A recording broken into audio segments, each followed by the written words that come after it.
শ্রী শ্রী জগন্নাথ মন্দির প্রতিষ্ঠা হয়েছে হাইমচর ইউনিয়ন পরিষদে।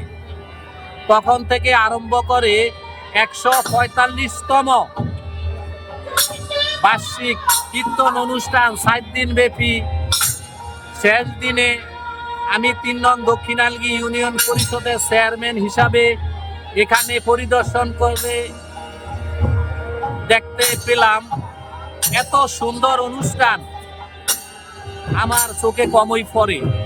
পুরা বাংলাদেশ থেকে ভক্তবৃন্দ এখানে উপস্থিত হয়েছেন। আমি সার্বিকভাবে প্রতিদিনেই এখানে আমি আসছি, আইসা দেখে গেছি, কোনো সমস্যা নাই। সুশৃঙ্খলভাবে এখানেও অনুষ্ঠানটি হতে যাচ্ছে। লাস্ট দিনে আমি এখানে এসে অনেক অভিভূত হয়েছি। এত শান্তি শৃঙ্খলভাবে 3 নং আলগি দক্ষিণ ইউনিয়ন পরিষদে শ্রী শ্রী জগন্নাথ মন্দিরে বার্ষিক এই কীর্তন অনুষ্ঠানে যারা এই আয়োজন করেছেন, আয়োজক কমিটিকে আমি আমার পক্ষ থেকে এবং ইউনিয়নবাসীর পক্ষ থেকে অনেক ধন্যবাদ জ্ঞাপন করেছি। আমি 3 নং আলগি দুর্গাপুর দক্ষিণ ইউনিয়ন পরিষদে 15 বছর চেয়ারম্যানি করে, একটানা 15 বছর চেয়ারম্যানি করে এসেছি। এই হিন্দুরা আমার আত্মার সাথে মিশে গেছে। ওনারা আমার প্রতি বছরই ভোট দিয়ে নির্বাচিত করে। এই জন্য আমার পক্ষ থেকে ওনাদেরকে অনেক ধন্যবাদ। আমি ওনাদের পাশে যতদিন আল্লাহ বেঁচে রাখে আমি ওনাদের পাশে থাকবো। বেঁচে থাকে ততদিন ইনশাল্লাহ ওনাদের পাশে থাকবো।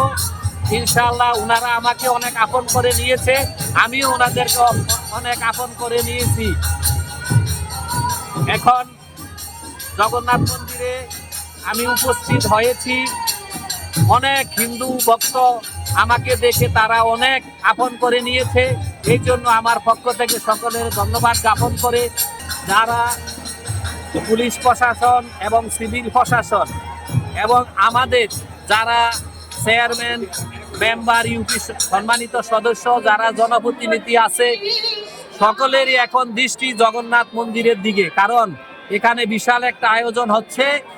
ফতেঘাটে যাতে সকলে একটু খোঁজখবর নেবেন, ফতেঘাটে যাতে আসা যাওয়াতে ব্যাঘাত না ঘটে। এই পর্যন্ত কোনোদিনও হিন্দুদের উপরে কোনো নির্যাতন হয় নাই। আমি চেয়ারম্যান থাকা অবস্থায় আমি যতদিন আছি চেষ্টা করুন ভবিষ্যতে যাতে না হয়। বিভিন্ন এলাকা থেকে অনেক কষ্ট ক্লাস করে জগন্নাথ মন্দিরে ভক্তবৃন্দ উপস্থিত হয়েছেন। এই জন্য আমার পক্ষ থেকে ধন্যবাদ। পাশাপাশি আমি জনপ্রতিনিধি এবং সিভিল প্রশাসন, পুলিশ প্রশাসন সকলের কাছে অনুরোধ করুন তারা যাতে ঠিকমতো তাদের গন্তব্যস্থলে অনুষ্ঠান শেষ হলে, আগামীকাল ভোর 6টায় অনুষ্ঠান শেষ হবে, যাতে তারা ঠিকমতো তাদের গন্তব্যস্থলে পৌঁছতে পারে। এই আশাটুকু আমি সবার কাছে রাখলাম এবং আমিও ইনশাআল্লাহ দীর্ঘক্ষণ এখানে অবস্থান করব যাতে কোনো সমস্যা না হয়।